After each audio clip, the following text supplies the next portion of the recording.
Okay, so for this week, we only got the homework to do. So the other part of this week's assignment will be doing your opening paragraph for your research paper, which you should look at your topic and then both sides of the issue, right? The activist versus non-activist. Again, the activist, a government has a role to play to fix a problem in the markets. Non-activists is generally the free markets are the best way to go. And government intervention a lot of times raises costs for businesses, and then that has its detrimental effect, of course, on the economy, where some businesses then go out of business because the costs get too much. So take a look at it. Any questions, just email me. But this quick Chapter 11 homework, again, fairly easy to do. Print this thing out. The textbook has all the answers. I'm not going to go over everything because it's kind of simple in a way. Do it as many times as you want. Let me take a look at this chapter 11. There are 16 questions. And again, it's just basically definitions of GDP. Because what you want to be looking at is, is GDP the best measurement of society for how an economy is going or how our society is going? Part of your research paper. It may be better for GDP, for our gross domestic product, to go up if we don't put restrictions on businesses that discriminate against women. Um, but is that fair? Maybe you have a different opinion. But here this first question was this: the types of income, right? Some economists distinguishing wages. This is on one hand, and rents, interest, and profits on the other. So here, this question basically is looking at most workers in this country get their income from wages, right?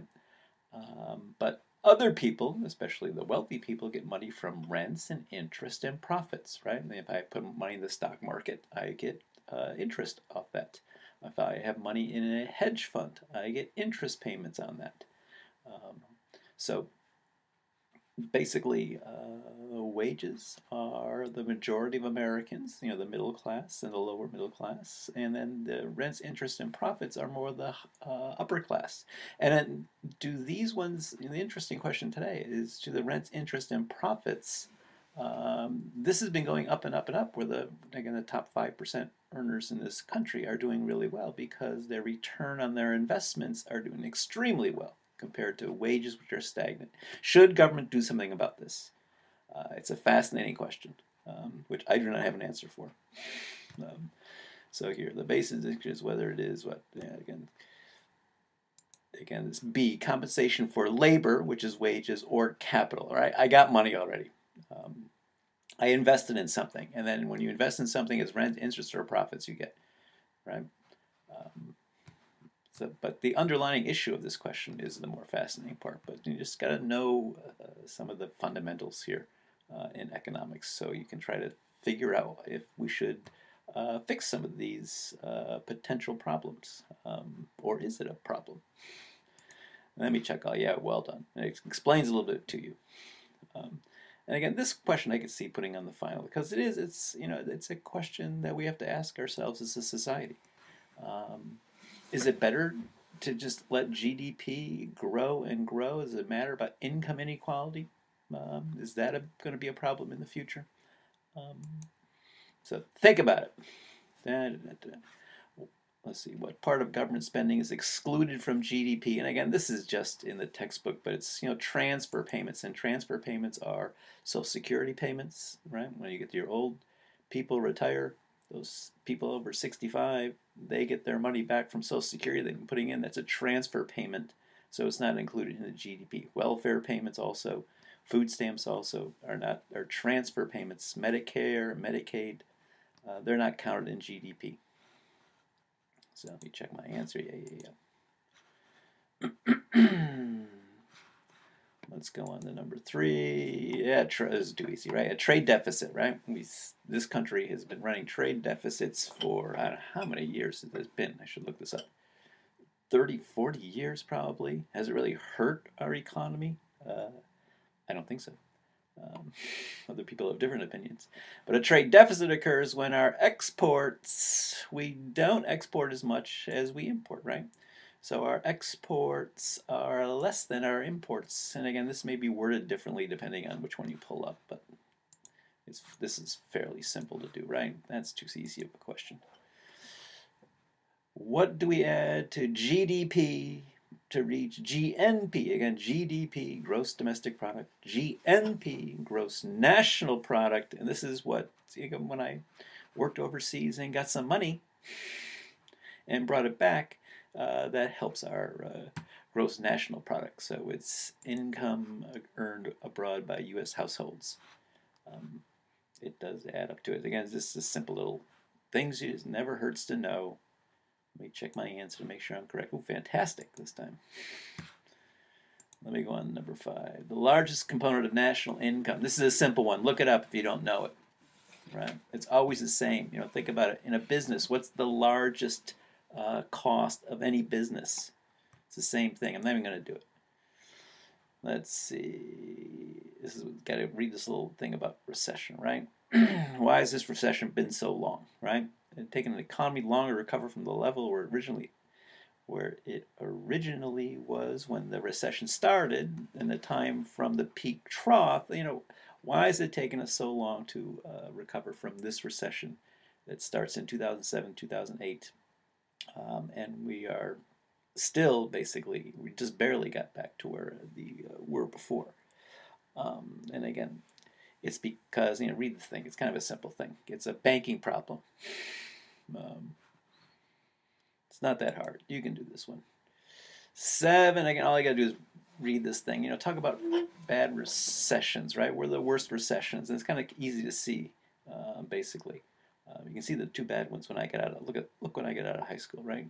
November 1973 to March 75. This is when I get out of high school. There are no jobs, right? It's a 16-month recession. Then when I get out of college, this is my woes, right? 1980 and 1980 again, 6 months again. There's a recession, so it's a difficult time for me. It's a tough life for me, but it's not that hard.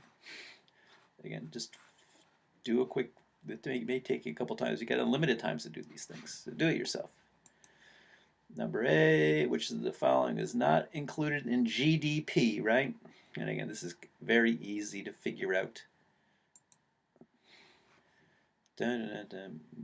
Here, men's reported happiness has increased relative to women's in reported happiness in the last several years. Are men more happy than women? And this is an interesting question if you're doing that gender inequality for your research paper. Because it is true, men are happier than women. Why is that the case? And a lot of people say it's because women generally, not all, have to take care of children and the elderly and the sick. It always falls on women. So should government get involved and make sure that women have time off and don't get penalized for doing these things? Should there be some legislation that helps specifically targeting women, because women are not as happy as men because of a lot of these things they have to do. Anyway, look at that one. It's an interesting paragraph. The appropriate percentage of GDP that goes unreported, how much is in the underground economy? And this is important more for other economies, because ours isn't as bad as other economies. Some people say that one of Greece's biggest problems is, and Spain and Italy, those Mediterranean countries, is there's so much that goes unreported, right? People get jobs and don't pay taxes, right? They don't put money in their Social Security. It's an underground economy. It's the black economy, right? What percentage is it? It's really high in some countries. In this country, it's in a textbook. I think it's around 15%. But take a look at the textbook. And if we could get those people paying taxes, we would not have deficits, all right? Greece is really battling with this problem. They said they're going to crack down on it. But it's a very difficult to do, especially if you're culturally, you don't care about paying taxes, and it's not a social stigma of not paying your taxes. Does money buy happiness? This is an interesting one. You just read this, links about happiness, because is that more important than GDP? How happy we are, because generally people are not as happy as they used to be, but it's hard to. These are kind of unquantifiable things. I know. What do you think, Harry? Are people less happy than they used to be? I think it is true because basically life has gotten very stressful for people, especially in your generation, I think. I don't know. Maybe I should take life more seriously and be more stressful, but yeah. I'm going to go on. There's another part of this question, but which of the following is not a component of GDP? And again, it's right in the book, and it should be kind of simple, right? Yeah, I see it right there. It's just this producer price index, and it may be different in different ones, but we're going to talk about this next because this is in the next chapter how we can try to find if there's inflation in the economy. Are prices going up? Because we don't want inflation to go high because it erodes our purchasing power. We can't buy as much stuff with the money we had in the bank. But we'll talk about inflation in the next one. Let me check my answer here because I like to get feedback. Oh yeah, well done. Let's see. 13. The federal government purchase GBP. The federal not. Here, let's do this one. I'll do this one for you. The federal budget and government purchases in GDP. An item in the federal budget that is not included as a government purchases in GDP is, and again, these transfer payments, and again, one of the transfer payments is welfare payments. You may get a different choice on this one. Let me check this one. Yes. Well done. So an item included in the government purchases, but not part of the federal budget. Here, the word federal is key here. Because we do have state and local governments that make a lot of purchases, and that's a huge part of the economy. And this is the one thing that's gone down since the recession of 2008. State governments generally have to balance their budgets.